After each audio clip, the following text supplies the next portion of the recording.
Quem se beneficia com a Lei Rouanet? Bem, muitas pessoas, né, criticaram muito a Lei Rouanet de 2016, até agora ainda criticam a Lei Rouanet, mas poucas são as pessoas que sabem realmente quão é importante esse mecanismo legal para nós que trabalhamos na área da cultura. Eu sou um pesquisador, né, como eu já falei para vocês em outras ocasiões. O meu trabalho envolve assessoria científica em um instituto ligado à cultura, é uma instituição, uma organização, que está virando de terceiro setor, era uma antiga produtora, Burburinho Cultural, que agora está virando Instituto Burburinho Cultural. A gente está aí num processo bem bacana de mudança. Nós temos vários projetos em diferentes áreas, muitos desses projetos ligados à educação, então nossa atuação acontece muito em escolas a nível municipal e estadual, tanto no fundamental quanto no ensino médio, então é muito interessante, né, tudo isso. Só que veja, a Lei Rouanet, ela não beneficia uma pessoa, um artista, ela beneficia toda uma cadeia produtiva que depende desse dinheiro da cultura. Antes de mais nada, deixe o seu like, se inscreva no meu canal, tá bem? Além disso, curta, né, o vídeo, como eu falei, compartilha também esse vídeo com amigos e me responde aí, você sabia que a cultura, ela é um setor altamente rentável, que desenvolve a economia? Eu vou falar para você um dado que vai surpreender muito você, eu tenho certeza, porque muitas pessoas desconhecem esse dado. De acordo com uma pesquisa realizada pela Fundação Getúlio Vargas, a cada real investido, mais de R$ 7, se eu não me engano é R$ 7,59 voltam para a economia.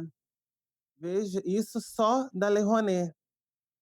Veja então a quantidade de dinheiro que volta através desse mecanismo legal para a economia. Então, assim, já vamos começar falando que o maior beneficiário somos todos nós, toda a sociedade ela é beneficiada. Óbvio, também é beneficiado através, da profusão, né, fruição cultural e tudo mais.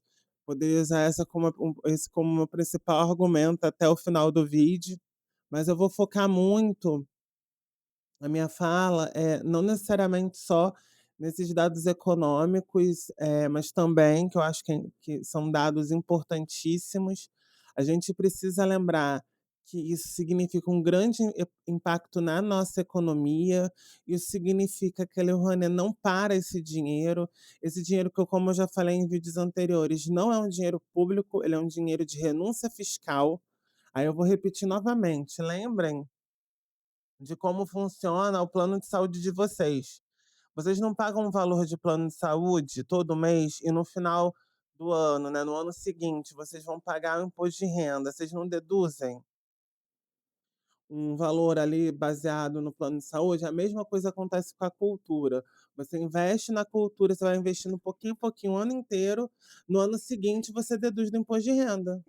Claro, isso é a nível muito maior, né, muito mais dinheiro envolvido, mas a cultura precisa desse dinheiro também. A gente roda muito a economia, como eu falei, a gente tem um giro que a cada real investido, 7,59 volta. Gente, isso é muita grana.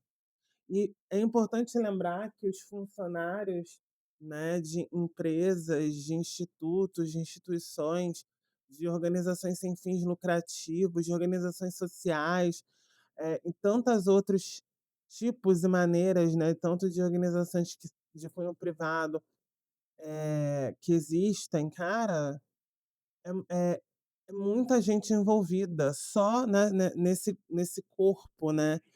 E aí a gente tem que lembrar que todo projeto cultural também tem seus colaboradores. Você, quando vai fazer um projeto cultural, por exemplo, isso é muito comum, precisa de assessoria de imprensa para divulgar, né. Você tem que também contratar inúmeros fornecedores.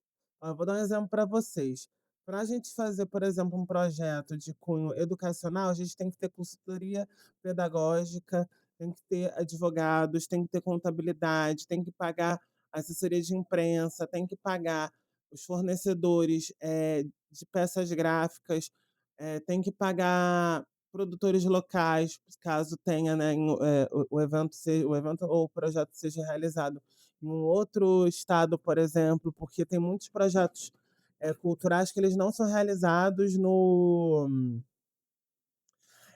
na cidade da produtora ou do instituto, enfim, da organização. Então acaba que tem que ir para outros espaços, né, então você tem ao invés de você se deslocar, você paga alguém naquele espaço, naquele local, que inclusive vai fortalecer então a economia local. Olha como são as coisas, né, que a gente não para pensar que os projetos eles são muito mais complexos do que só você ganhar dinheiro e aí tá pronto. Não fica pronto assim, existe todo um trabalho para que aquilo aconteça, sabe. É esse o ponto que eu quero, assim, falar aqui com vocês. Além disso, né, eu falei dos fornecedores, né, e aí eu falei desse ponto da questão local. Muitas das vezes, quando você vai, sei lá, para um projeto para uma cidade, que não é uma cidade tão, central, você consegue movimentar muita coisa naquela cidade. Você movimenta, a parte do setor gráfico, às vezes, né, você pode ampliar ali também a questão da assessoria de imprensa, é muita gente, você tem muita gente envolvida. E a depender do tipo de projeto, você vai ter outros tipos de mobilização. Se você tem um projeto, por exemplo, que você está visando ir para aquele espaço, você vai ter que ter dinheiro para passagem, vai para o espaço, aí vai fortalecer a parte de hotelaria, de restaurantes. Cara, a gente não para pensar que isso tudo é impacto econômico e que esse dinheiro ele não vai ficar represado numa produtora, numa organização sem fins lucrativos, porque o objetivo do dinheiro captado não é você guardar, é você utilizar ele para pagar tanto o trabalho, né, de todos, quanto dos fornecedores.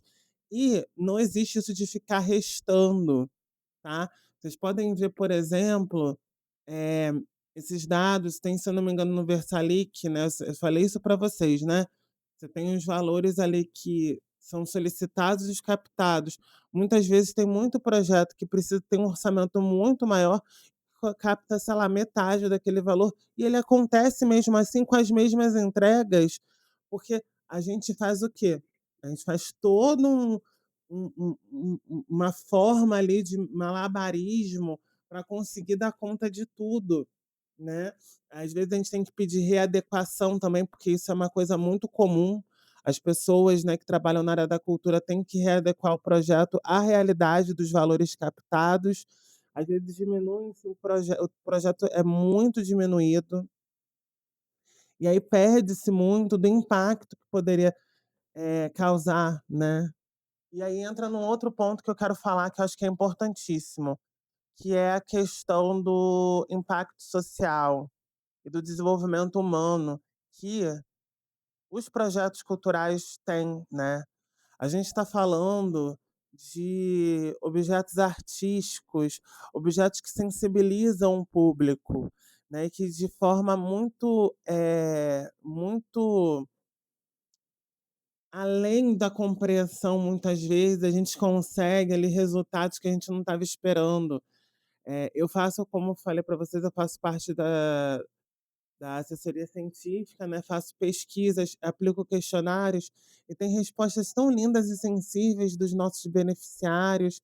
Vocês tinham que ver, são respostas lindas. Óbvio que eu não vou aqui estar falando nenhum desses dados por conta da Lei Geral de Proteção de Dados, mas o que eu posso dizer é isso, né, que é muito bonito ver, é muito legal, é muito bom ter esse feedback, porque eu acredito na cultura, eu acredito que a gente vai mudar esse mundo através da cultura. A gente precisa, entender como que funcionam essas esses mecanismos legais. Muitas vezes a gente reduz a cultura a uma questão, assim, de sanguessuga do governo e não é assim que funciona, né. Eu vou deixar para vocês, inclusive na descrição, o link com essa pesquisa, que é a mesma pesquisa que eu falei no vídeo passado, tá bom? Eh, e assim, a gente tem que pensar nesses benefícios e na forma como a cultura contribui para a gente de ser um país cada vez mais desenvolvido. E por mais que as pessoas questionem o que que é cultural, a gente tem que respeitar essa nossa diversidade, essa beleza que o Brasil tem, de tantas culturas, de tantos jeitos diferentes da gente ser, né, e existir nessa sociedade, tá bom? A gente se vê então num próximo vídeo. Um prazer estar aqui com vocês novamente. Não deixem aí de se inscrever no canal, deixa também o seu like, tá bom? Compartilha com todo mundo, beleza? A gente se vê na próxima. Até mais. Tchau, tchau.